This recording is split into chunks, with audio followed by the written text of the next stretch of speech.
Welcome back to another video from Carl's Cycle Supply. This video is about a stunning, freshly rebuilt and restored 1937 Harley-Davidson knucklehead that we just finished up for our friend Gary in California. This bike came to us in some boxes and a lot of pieces that Gary spent years gathering up from all over the country. It always feels good to get a project like this and be trusted with the task of turning it into a rideable, usable, fun motorcycle. In this video, we go over some of the challenges of the build, weird nuances with Harleys in 37, and share the process of bringing one of these bikes back to life. Thanks for watching. Here is a beautiful 1937 Harley-Davidson 61. The official name of this is an EL, and later on they adapted the name Knucklehead. This is an awesome Delphine Blue mid to late production 37, and it is an awesome bike. This is the second one that we've done, and we have another one to do after this. It's a very popular, beautiful color. It's a medium light blue. The stripes are teak red and the outline is gold. This bike came to us in pieces. The motor was already assembled. Our friend Gary bought it from a person in Ohio. It was supposedly rebuilt, but it needed a lot of help. There was a ton of welding on the right case, and we had to grind all that out, remachine it, send it through cryogenics, and then build the engine. You know, a lot of these bikes, they live a very hard life. Sometimes the repairs are good and sometimes they're bad.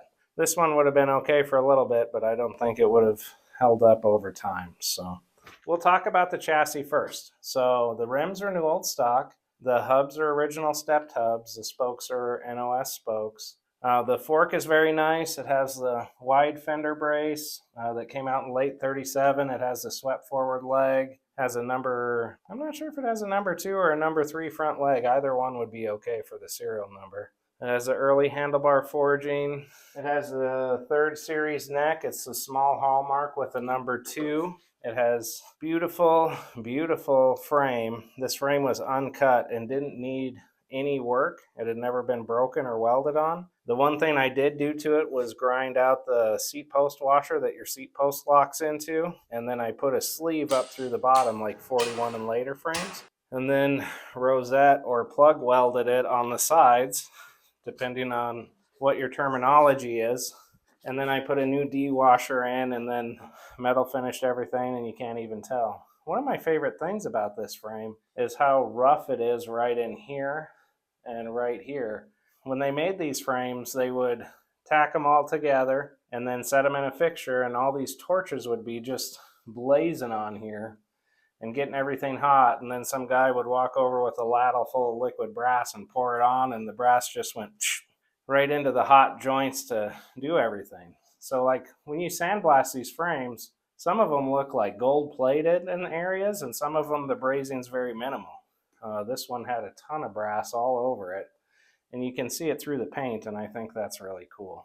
The sheet metal on this was really, really challenging.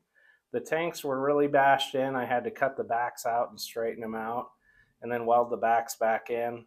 The rear fender was in okay shape, but it had been cut off to fit on a VL. So my friend Brandon, previously from Mullins Chain Drive, he came out and visited me. He comes out once in a while. He's a good dude, very talented, amazing fabricator.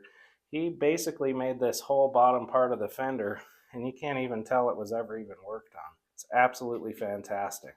So the front fender, I don't remember if that was good or bad, but Brandon straightened that out too, and it's perfect now. After we get the sheet metal back, we fit it to the frame, and then we fit the braces to the fender and then to the frame, bolt everything together, and then get it absolutely perfect. And then our painter does all the paint work.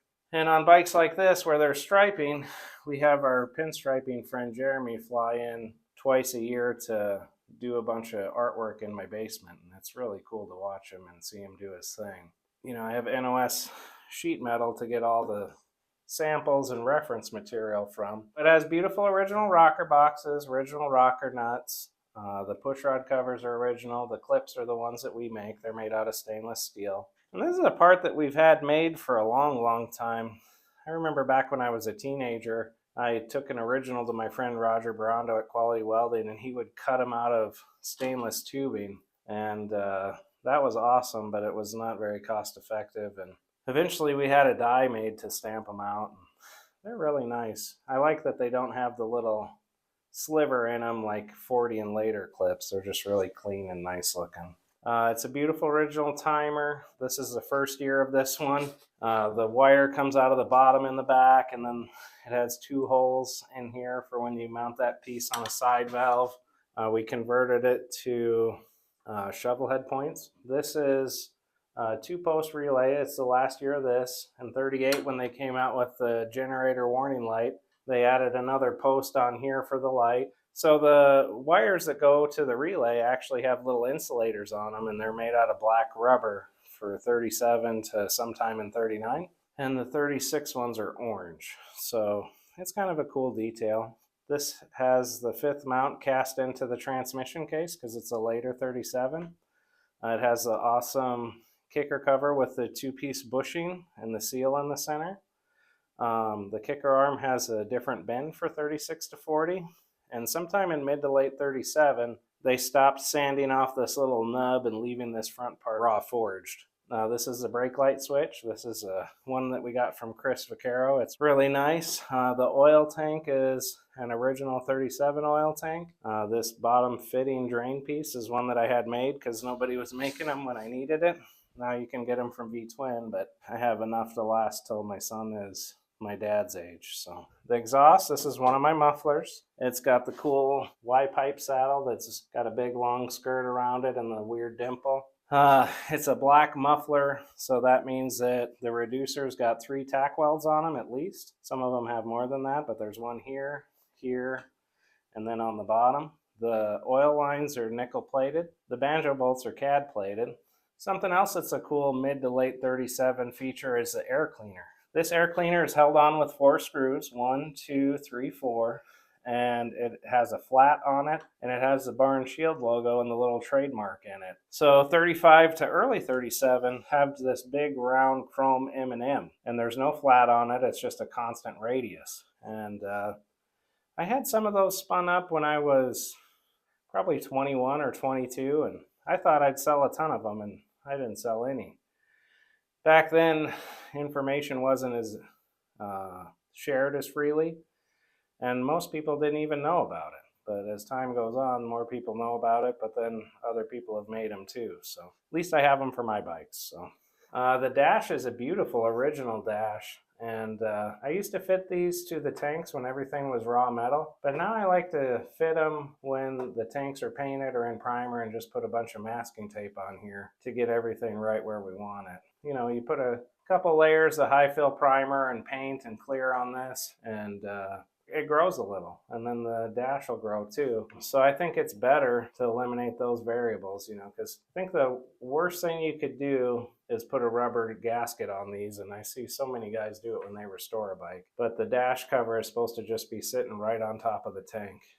Everett actually fit this one, and he did a phenomenal job. You know, it's a nice original uncut frame, pretty nice tanks, and a really nice dash. So all that stuff adds up and makes a big difference. If you look right here, you can see a really cool feature. So this is the early steering dampener lever. That's awesome. It's got the early 36 to 38 crown nut, and this is gray nickel plated, as are the neck cups.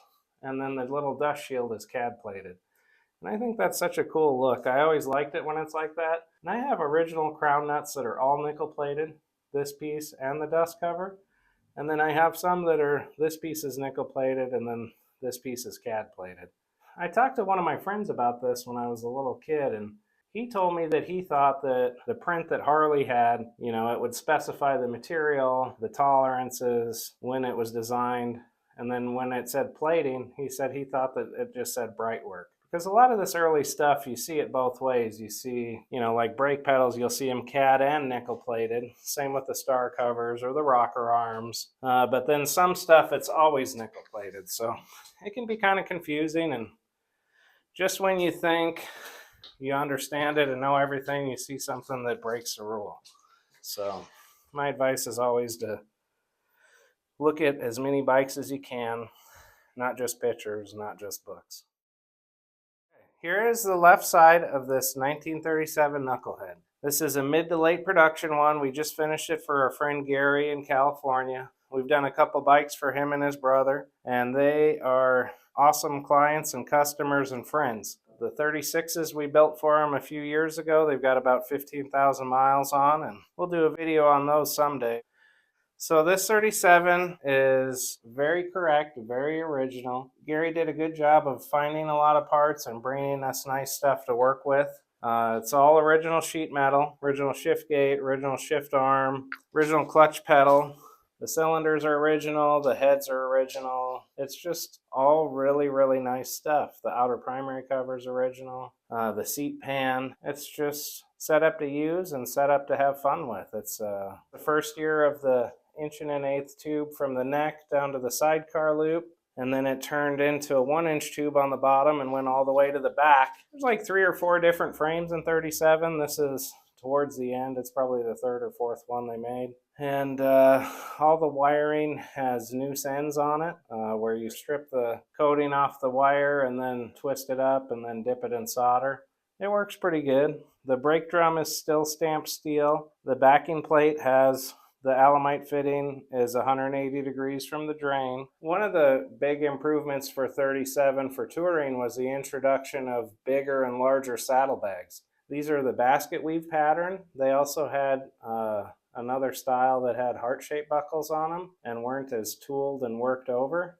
These are really nice. My friend Tom made them for me. And they have a leather mount for the fender up until I think 40 or 39. I'm not quite sure when they changed to the metal plate. But they're very ornate, very beautiful. And there's a lot more room in them than the previous year.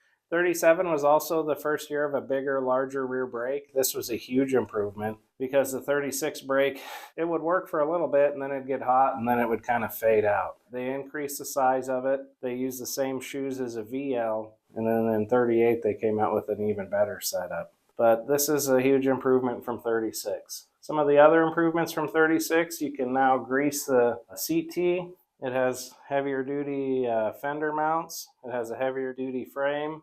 The shift arm is easier to shift than a 36. It also has a speedometer light that you can turn on and off now. You couldn't do this in 36. So this little lever's for 37 and 38. And 39 they came out with a knob. And it has a trip meter. And it goes to 120 miles an hour.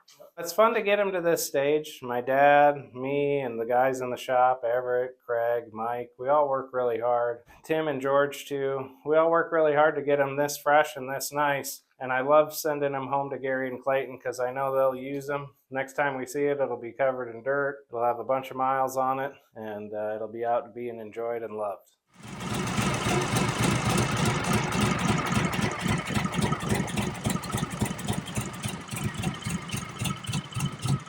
Thanks for watching. Be sure to tune in to the next episode where we'll be going over beautiful restorations and motorcycling adventures here at Carl's Cycle Supply.